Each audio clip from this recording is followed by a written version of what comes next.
आज का हमारा टॉपिक है 20 टर्म्स जो आपको अपनी शेयर मार्केट की जर्नी स्टार्ट करने से पहले पता होने चाहिए। Hello everyone, welcome to this channel. Channel का नाम है स्टॉक इन्वेस्टर। शेयर मार्केट की जर्नी स्टार्ट करने के लिए इस चैनल को सब्सक्राइब जरूर करें। ओके, जो हमारा पहला टर्म है वो है शेयर। शेयर क्या होता है? जब भी आप किसी कंपनी में अपना पैसा इन्वेस्ट करना चाहते हैं, कंपनी की ग्रोथ का हिस्सा बनना चाहते हैं और आप उस कंपनी के शेयर्स खरीद सकते हैं। कंपनी जैसे कि Tata Motors, Maruti Suzuki, Indian oil.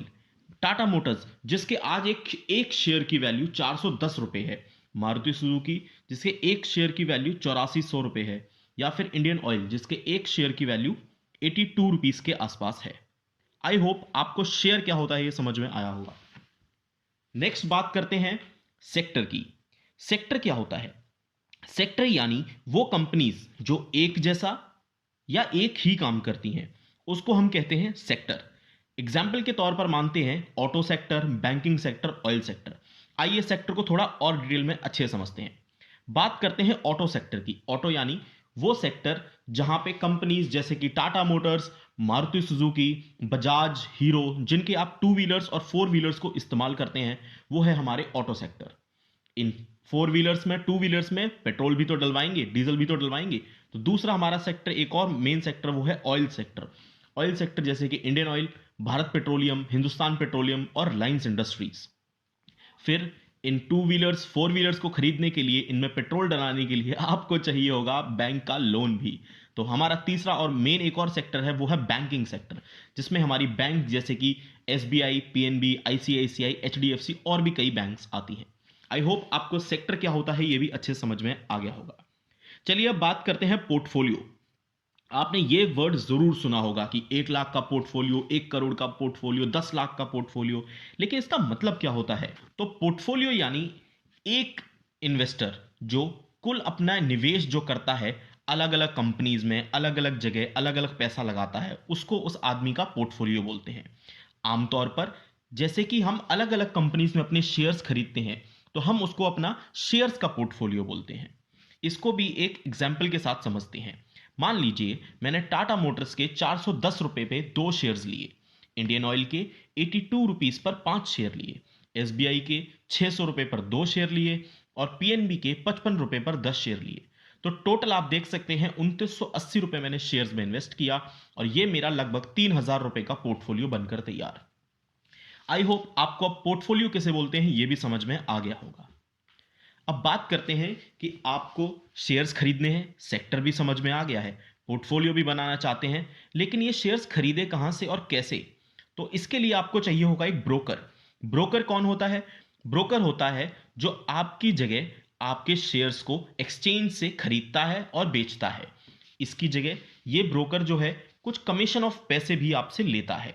कुछ ऑनलाइन ब्रोकर्स की बात करें तो इसमें मेन हो जाते हैं ग्रो, एंजल ब्रोकिंग, जीरोधा और अपस्टॉक्स। नेक्स्ट बात करते हैं कि इन शेयर्स को खरीदे कहां से। तो इसके लिए है हमारे पास शेयर मार्केट। शेयर मार्केट क्या होता है? शेयर मार्केट यानी कि जहां से आप कुछ कंपनीज के शेयर्स को खरीद और बेच सकते हैं। इसी तरीके से इंडिया में है द इंडियन स्टॉक मार्केट, जिसकी आप फोटो ये आगे देख सकते हैं। आई होप आपने ये फोटो जरूर देखी होगी। यही है इंडियन स्टॉक मार्केट। नेक्स्ट बात करते हैं स्टॉक एक्सचेंज।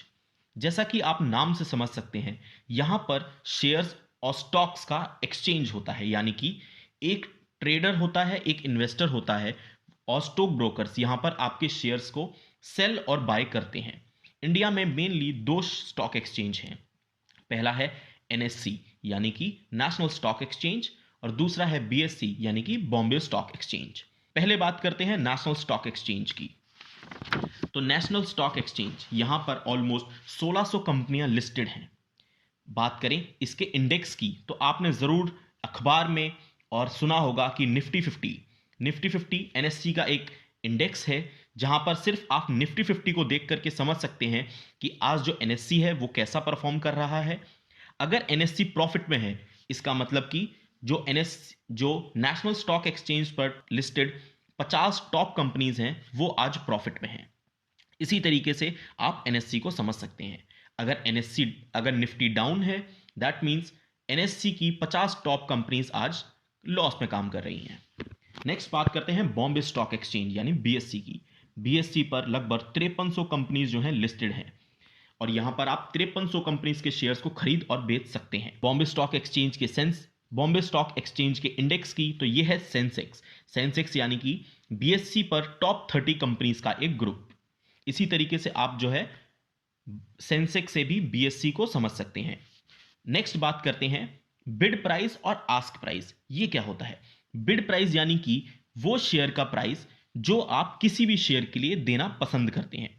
एग्जाम्पल के लिए समझते हैं, 420 रुपए पर टाटा मोटर्स का शेयर जो है वो चल रहा है, लेकिन आपको लगता है कि नहीं, मुझे इसे 400 रुपए के आसपास खरीदना है, तो 400 रुपए आप उस शेयर के लिए देना चाहेंगे। ये हो गया आपका बिड प्राइस। अब आपने वो शेयर 400 पे मान लीजिए खरीद लिया, तो आप उस शेयर को 460 के आसपास बेचना चाहते हैं। शेयर की वैल्यू चल रही है 420 के आसपास, तो आप जो प्राइस चाहते हैं बेचने वाला, वो हो गया आपका आस्क प्राइस। तो इस तरीके से आप जो है उस शेयर को आस्क प्राइस पर बेच सकते हैं और अपना प्रॉफिट ले सकते हैं। नेक्स्ट बात करते हैं शेयर को कैसे खरीदा जाए। तो शेयर को खरीदने के मेनली 3 तरीके हैं: मार्केट ऑर्डर, लिमिट ऑर्डर और डे ऑर्डर। मार्केट ऑर्डर, आपको लगता है कोई भी शेयर तुरंत खरीद लेना चाहिए क्योंकि कुछ देर में या फिर कुछ घंटों में इसकी वैल्यू बढ़ने वाली है, तो आप उस शेयर को तुरंत खरीदेंगे। तुरंत यानी कि जो भी उसका मार्केट प्राइस चल रहा है उस पर वो शेयर खरीदेंगे। इसी को बोलते हैं मार्केट प्राइस। पर ध्यान देने वाली बात इसमें यह हो जाती है कि जब भी आप मार्केट प्राइस पर कुछ भी शेयर खरीदते हैं तो शेयर का प्राइस ऊपर नीचे होता रहता है, तो वो शेयर ऊपर नीचे के प्राइस पर हो जाता है कभी कभी। इसीलिए ज्यादातर लोग मार्केट ऑर्डर पे अपना ऑर्डर प्लेस नहीं करते हैं। नेक्स्ट बात करते हैं लिमिट ऑर्डर। लिमिट ऑर्डर यानी कि जो शेयर आप जिस रेट पे खरीदना चाहते हैं तो आप उसी रेट पर उसका ऑर्डर लगाएंगे और आपको अगर वो शेयर उसी रेट पर आता है तो ही वो शेयर आपको मिलेगा। इसको बोलते हैं लिमिट ऑर्डर। नेक्स्ट होता है, अगर आपको लगता है कि किसी शेयर का प्राइस सुबह मार्केट के टाइम पर ज्यादा है और ये बाद में गिरेगा और मुझे इसे बाद में कम रेट पर खरीदना है, तो आप अपना डे ऑर्डर भी लगा सकते हैं। यानी जब तक मार्केट क्लोज नहीं हो जाता है आपका ये ऑर्डर लगा रहता है, और अगर आपको ये ऑर्डर नहीं मिलता है तो ये ऑर्डर ऑटोमेटिकली मार्केट क्लोज होने पे कैंसिल भी हो जाता है। नेक्स्ट बात करते हैं डिविडेंड। अब आपने शेयर्स खरीद लिए हैं तो क्या इस कंपनी के प्रॉफिट का हिस्सा आपको नहीं मिलना चाहिए? तो यही होता है डिविडेंड। जब भी कोई कंपनी प्रॉफिट कमाती है तो वो अपने शेयर होल्डर्स को उसके प्रॉफिट का कुछ हिस्सा देती है और ये हिस्सा सीधा आपके बैंक अकाउंट में जाता है। मान लीजिए एक कंपनी के आपके पास 50 शेयर्स हैं और वो कंपनी 10 रुपए का डिविडेंड देती है, तो 50 इंटू 10 करेंगे तो 500 रुपए सीधे सीधे आपके बैंक अकाउंट में एज अ डिविडेंड चले जाते हैं।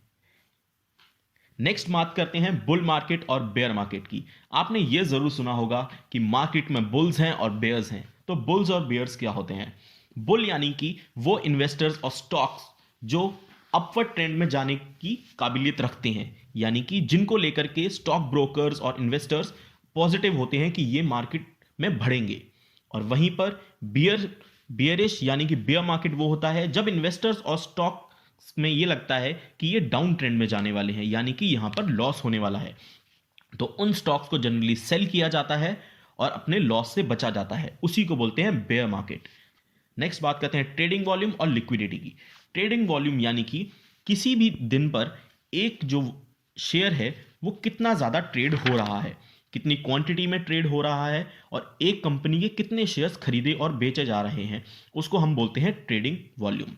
बात करें लिक्विडिटी की, तो लिक्विडिटी यानी कि आप एक शेयर को कितना जल्दी बेच सकते हैं, यानी कितने ज्यादा लोग उस शेयर को खरीदने के लिए तैयार हैं, उसको हम बोलते हैं लिक्विडिटी। नेक्स्ट बात करते हैं आईपीओ। आईपीओ यानी कि initial public offering. Initial public offering जैसे कि कोई भी कंपनी जब बनती है तो वो एक प्राइवेट कंपनी होती है।